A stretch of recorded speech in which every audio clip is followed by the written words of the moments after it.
Welcome to VPG's virtual water cooler chat podcast, where we share lessons and stories of women professionals to help empower other women and expand a greater circle of influence.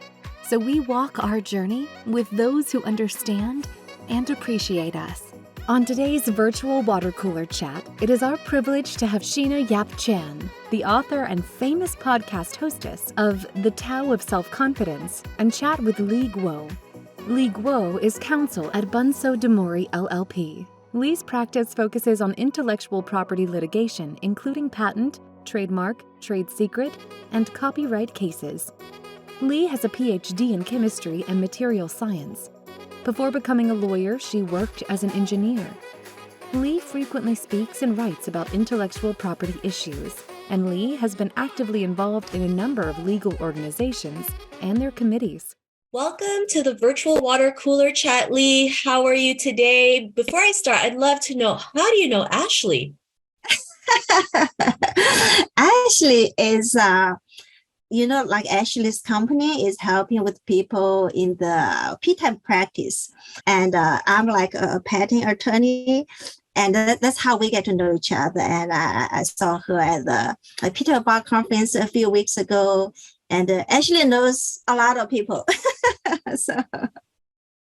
Awesome. That's amazing you guys got to meet in person. Ashley is so amazing. Really grateful that we got to connect. She really has a good heart to help people out. So, you're in good company. But I agree. I'd love to know, especially as an Asian woman, there's not a lot of Asian female lawyers, right? And, family-wise, culturally, it's like we're just told to live one way. But what made you decide to get into patent law? It's funny because when I was growing up, I never thought of becoming a lawyer. I don't think I was even aware of what a patent attorney did because I was born in China. I came to the US after I got my undergraduate degree in Beijing University in China. So I studied chemistry. Like many other students, I came to the US to pursue an advanced degree in chemistry. I got that. So I got a PhD in chemistry. And then I started working at a company in Connecticut. So a few years after that, we decided to move to the DC area because my husband got a job at the National Institutes of Health, which is in Bethesda, Maryland, in the DC metropolitan area. So when we were moving to the DC area, I was like, okay, what kind of job can I find? There were not a lot of companies that were hiring people with like my technical background. But by looking around, I realized there are a lot of lawyers in DC, especially patent lawyers, because we have the patent office here, we have several courts here. And I was like, that's probably an interesting career path as well. So, let me try to apply to law school. It's a good idea, but it was also a very expensive idea because law schools are expensive. And I think all the law schools in DC have the option of the evening program. So I became an evening law school student while I was still able to work during the daytime to pay for the cost of the law school. And after I graduated, I became a patent attorney. So it's not something I planned, but I like it. Awesome. And what was your family's reaction when you decided I'm going to be a lawyer? I'm going to be a patent attorney lawyer. They were surprised. They were like, why did you want to go to school again? Don't you have a PhD already? But they were supportive, the family is always supportive of what you wanted to do. But they were not sure whether, I could find a job after I graduate, whether I would be able to afford law school because it was really expensive. And we didn't have lawyers in our family or anything. So it was a little risky, and they think it's probably a little risky for me to go to law school. After I been out of school and after I've been to graduate school and all that. But that was supportive. That's great. I'm glad, your family was supportive. I know sometimes our families, when we go out there and try to do something out of the norm, they're just worried, right? Because they don't know what's going on. And so, they just want to make sure what you're doing makes sense and it's going to help you out. And of course, everything, there's always a risk, right? Exactly. We don't know what's going to happen. We don't know if it's going to work out or not. But, our culture always teaches us to, have that stable, steady life. But life's chaotic. We have to learn to embrace the unknown and see what happened, right? Like, you went to a law school and now you're a patent attorney. I completely agree. Yes. For our parents, I think, like you said, they want you to have a stable job and then things like that. But yeah. Yeah. And also, I was just curious, your name is Li Guo, right? And I'm always, when it comes to Chinese culture, our Chinese names always have a hidden meaning to it, right? Yes. And so I was just curious, what was the meaning of your name and what makes you Li? So Li is a Chinese character as part of the flower. It's like the jasmine flower. And it's when I was born at that time, it's like one of the most popular first names in China. So I think that's how it got picked. Nice. And what makes you Li? Learning that your name means like it's a certain flower. Yeah, because I feel like to me, what makes me Li has more to do with like how I was brought up. Because my like I was born and I grew up in China, so my parents actually didn't have the chance to get a lot of education. And so we lived like in a village. And I'm always grateful for the like sacrifice to give us the opportunity to go to school, to go like anywhere we wanted to go, like as far as we wanted to go. So probably because of that, I feel like I'm really lucky to have, the opportunities I have today that not, everybody in the world will have that opportunity. Like, for example, my parents. So comparing to that, I feel like with any, challenges we have at work or in life, it's really, you can overcome that. So a lot of people will say about me is like, I'm very like a positive and optimistic person. I think that probably has a lot to do with like how I grew up. Awesome. Well, thanks for sharing that. I know parents sacrifice a lot to give us a better future, right? And yes, we want to make them proud, but at the same time, we also want to do something that's out of the norm, be able to trailblaze, right? And especially as an Asian female lawyer, I'm pretty sure you've had your fair share of challenges, right? Not being taken seriously, sometimes maybe even being seen as a secretary. And then when you have a non-English name, it's like, they're not willing to go out there and take the time to pronounce your name properly, even though your name's very easy to pronounce. Did you ever come about with those challenges as being an Asian female lawyer? I think like you mentioned, I'm sure there are challenges. From my point of view, like, do you see like the challenges as being an Asian lawyer, or maybe like a challenges everybody would have to face? Because I feel like in our career, maybe like everybody we face different kinds of challenges, and how we deal with the challenge is probably a more important question. I think as we discussed, probably because, in my view, compared with a lot of other people, we already have so much more opportunities.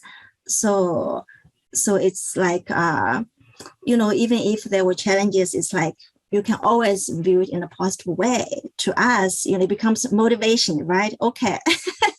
How do I become a better lawyer, or how to, better serve the clients, or get better prepared for whatever project we're having. So I feel like if I didn't have all the challenges, maybe I wouldn't be where I am today. It's more important to view the challenges as like opportunities to learn and grow and challenge ourselves.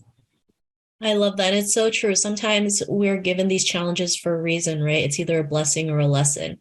And yes.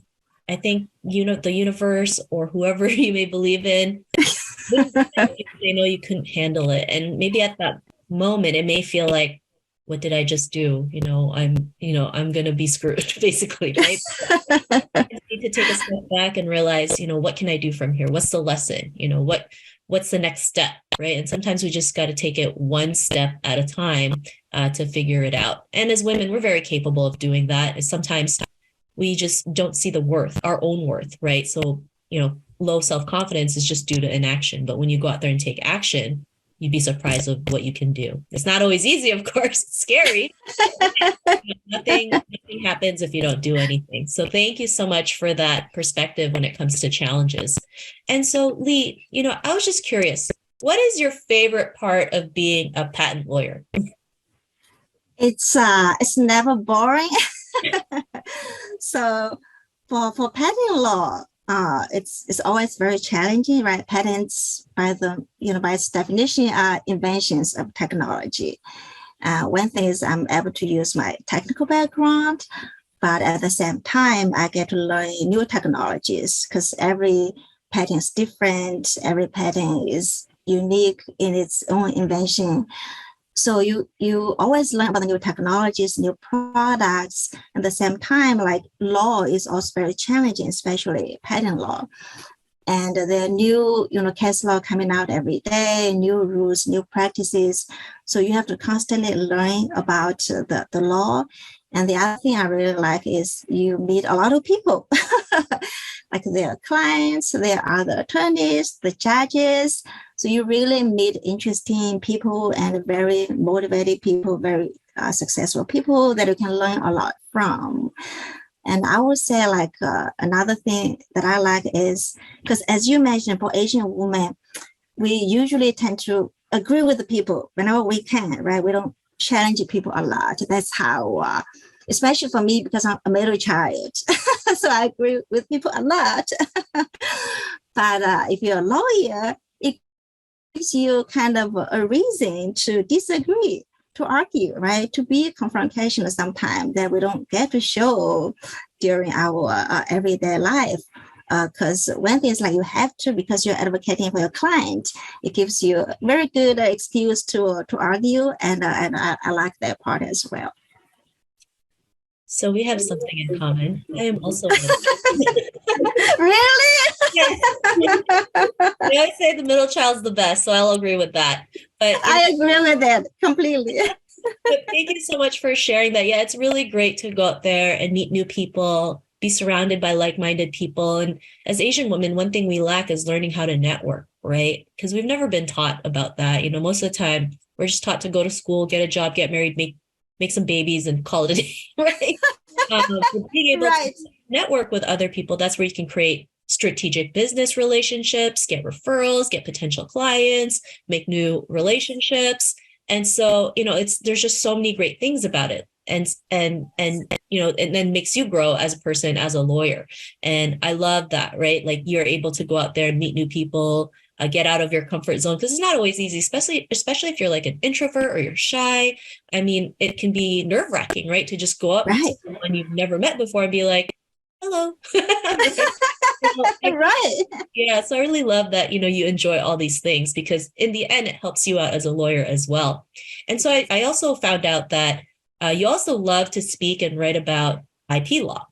How did you start that journey? I think it's exactly like what you said. One important reason to start speaking and writing, I only started doing that maybe a few years ago, was to network. Because if you just, write your own brief or read your own case, just read the patents, you don't get the chance to meet with other people very often. And if you speak about the law, usually you're on the panel with other speakers and the organization, so you get to interact with all the speakers to prepare for the panel, and that's a good way to meet people. And of course, writing, because for me, usually I would write with colleagues, and you deal with the publisher, and also more important, learn about the law, right? One way to learn about the law is to write about the law, because then you have to know it really well. you can also use it as an opportunity to reach out to other people, say, hey, I just wrote this article, just want to share it with you. So one important reason is exactly like what you described, Sheena, is to network, to get to know people, and also at the same time for them to get to know you. Like otherwise, like how do they know, okay, you know about this area of law, or you have spoken on this subject. So when they have future opportunities to present on the subject, then they think of you, exactly like what you mentioned. And this way you can, through your network, right, for future business development, or people ask you to help with something you don't have the expertise. And if you have, other people in the network, you can refer this to other people. That is, good for your friend as well, because then they can reach out to these other people to get their problem resolved. The other thing is, I think also, like you mentioned, is to become more visible, because everybody is so busy, right? If they don't see your name showing up like in articles on panels, they're not going to go Google, okay, hey, who knows about this area of the law? So if they have a question, the first person they think of is, okay, that person has written about this, has spoken about this, so I can maybe reach out to that person to get my questions answered. It's networking and business visibility. Yeah, and it's a great strategy, of course, right? You're also seen as that expert. And when you're seen as an expert, they trust you more, you build credibility, you build that relationship and connection. And when someone is trying to create a patent for their invention, guess who they look for? Li, right? And you're like, oh, I'm going to talk to her because she writes and speaks about it. So I'm going to go to her and do that. And being visible isn't easy, especially coming from a culture where we're always seen as invisible, and putting yourself out there. I mean, it takes a lot of confidence and courage, right? Even as someone who talks about confidence all day long, it still scares me. It still gets me super nervous. But I also realize it's important, right? Especially, in America too, right? Asian women are the least visible. And, with the recent wins of everything everywhere all at once, we need to create that visibility in all areas, not just Hollywood. So being able to just spread like wildflower in all other industries so that we can be taken seriously. We're not seen by our negative stereotypes. And sometimes it just takes one person like yourself going out there to write and speak about it. And then they see what's possible, right? They're like, oh, she's a patent lawyer. I can do it. So, I'm really grateful that you're able to do that, because I know that work isn't easy. But it's necessary. Not. Yeah, it's necessary to show others what's possible. And go ahead. I agree. I mean, I think, like you said at the beginning, it's like, oh, I'm so nervous, right? Can I do this? Like to present in front of all these other people to talk about the law maybe other people know more about. So what I started doing was to kind of volunteer, like, hey, you guys have a committee meeting. Do you want to hear about this patent law cases from last month? Usually people would say yes. Like, okay, if you want to present about the case law from last month to other people on the committee, right? Please. Yeah, volunteering. Started by volunteering. Awesome. Well, thanks for sharing that. So, Li, I was just curious, do you have any recommendations on how to make the IP and legal space more welcoming for women practitioners with DEI efforts?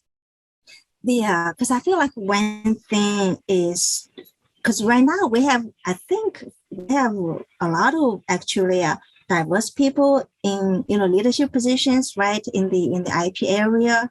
And we have former like USPTO director. We have a lot of like bar association president. We have like managing partners, a lot of like women partners. Of course, not as many as we would like to have, but we have a good number of them. I think one thing is to make them like more visible, right? So the other diverse attorneys who just started their career can see these people. I mean, you cannot become what you don't see. So if they can see, okay, these people are just like me, and they become so successful, I can do that as well. So one thing is to make them more visible, and of course, other things include mentoring the diverse attorneys from an early stage of their career, because they may not know, like, oh, they could have all these other opportunities to develop their career. And so I think this podcast is a great thing. So to make like young lawyers know that there are a lot of diverse attorneys practicing, and So they're not alone in this area. But at the same time, I think as divorce attorneys, like they also probably want to take some initiatives on their own to reach out to other people, right? Because if they see other attorneys, whether they're diverse or not, just reach out, just get advice, ask about how they develop their career. So as the community, like IP community, like they are doing a lot, but at the same time, I think for the diverse attorneys or women attorneys, they can also do a lot on their own to advance their career, because they can reach out to so many other people, not just diverse people, right? White men as well, because there's a lot of people supporting the diversity initiative. So the more I think diverse attorneys take initiatives on their own, the more likely they will be very successful in the career. Yeah, for sure. I love that, especially when it's not always easy to reach out, right, to ask for help, especially culturally. We've been told it's seen as a weakness, or we don't want to ask for a handout, but, being able to get real life advice is important, so we don't go through the same mistakes that maybe you went through or someone else went through. And so just being able to simply ask, you'd be surprised who says yes. And I always say, if you don't ask, the answer is always no. But Yes. you'd be surprised how many people say yes. And of course, being able to reach out isn't easy, but, if you really want to make a career out of it and you're really serious about bringing more diverse lawyers, or mentoring more diverse lawyers, then, we all have to help each other out, because in the end, it's a win-win situation, right? It helps you, it helps them. And, then we see more diversity within the law industry, right? When you make up, Yes. the law industry, women of color, I think, make up in total, maybe if we're lucky, 5%. And so this is why each other out, because if not, then the numbers will keep staying the same and it won't change. That's why, this podcast is really important, and the work that you're doing is important, and what Ashley's doing is important, because we do need more diverse lawyers. We do need more diversity, but it also has to start with ourselves. So I love that tip that you mentioned for newbies, to just ask to reach out and just ask for sound advice. Because it's simple, but it's not always easy, but it can help out in the long run. So thanks for sharing that. And for people who are afraid to ask, they should listen to your podcast. Thank you. Your podcast, you interview so many successful, diverse people, not only in law, right, in many other areas. So for people, who don't know how to ask, can just listen to your podcast, just learning from, people telling the audience about how they succeeded. Oh, thank you. I appreciate that. It's the main reason why I created it, because representation is so important for me, especially for Asian women, just because we're still seen by our negative stereotypes. And with the height of the anti-Asian hate crimes, I want us to be seen as strong and not as quiet, submissive, and obedient. So I appreciate that. Now, besides speaking, writing, and practicing IP law, what do you like to do for fun? I have 2 kids, so they're the fun part.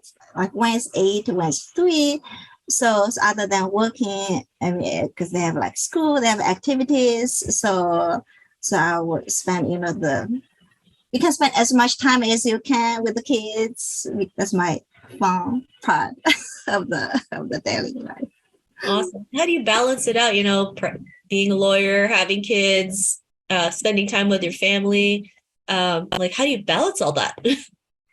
It's not easy, especially sometimes if you have a deadline, right? You have to work on something, but at the same time, I think like someone said the other day, they make you a better lawyer, because at least because dealing with the kids, right? You have to be like patient. You have to give them guidance. You have to control yourself sometimes so you don't yell at them.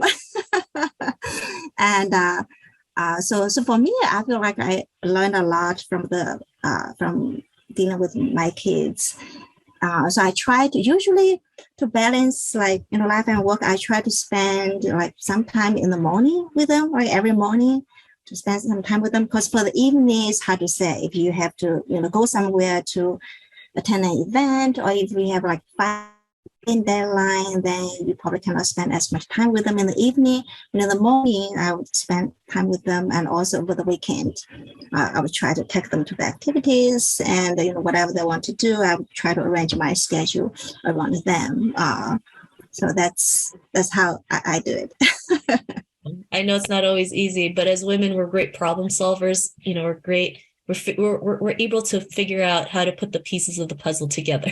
So, time management. Yeah, time management. So I got one more question for you. And, what are some key lessons that you want to share with our audience, especially in your journey becoming a patent lawyer? Yeah, if you can share some key lessons. One thing I would say is don't be afraid to fail. Right? If there's an opportunity you think you want to do, but you're not sure whether you can do it, to say yes and figure it out. Because I always feel like it's better to do it now and fail now, and then in the future, because the earlier you learn the lesson, the better. So the other thing is, I would think, is to ask people for advice. I wish I had done that sooner, especially at the beginning of the career. Ask people 2 questions, like how do you become so successful in your career, right? How do you achieve what you are having today? And the other is to ask, how can I become successful? What's your advice for me to become more successful in the area? So I would say that's 2 important lessons I've learned. Just to ask people for advice, for help, and don't be afraid to fail. Thank you. I wish I had the first one. Don't be afraid to fail, because especially in our culture, like, failure is like the end of all ends, right? I failed kindergarten in the Philippines for coloring outside the line. So I always thought, oh my God, all my life I was a total failure. But creative, right? Yeah. You're just creative. Yeah, I'm just creative. I just was never meant to color inside the lines, right? Right. But if we can just share how failure is just feedback, every successful person in the world has gone through some form of failure, right? To get to where they are today. And I always say failure isn't failure. Failure is just feedback. You just found something that didn't work out, right? It didn't work out. And then you just try something else. If method 128 didn't work, then you go on to method 129 and keep doing it until you hit it, right? Especially if it's something that you truly believe in. It's not just going to happen overnight. It's going to take work day in and day out to make it happen. And sometimes I think people don't realize like what it really takes, right? And so if they're aware, like, yes, being a lawyer is great, but you have to put in the work. Being an entrepreneur is great, but it's not a walk in the park, right? It's not. So thanks for sharing those great tips. And if our listeners wanted to get to know a little bit more about you, or wanted to, hire you as a lawyer, is there any links or social media profiles we can connect with? Of course. I'm on social media. I have LinkedIn, and if you search my name, right, first name Li, last name Guo, my firm is Bunsow De Mory. So you can find my profile on the firm's website, or you can find my LinkedIn. I'm always happy to connect with people, to talk to people about career and everything. Awesome. Well, thank you so much, Li, for being on the show. It was such an honor to listen to you and your story. And, the audience is going to love this. So thanks again, and have a great day, everyone. Thank you, Sheena.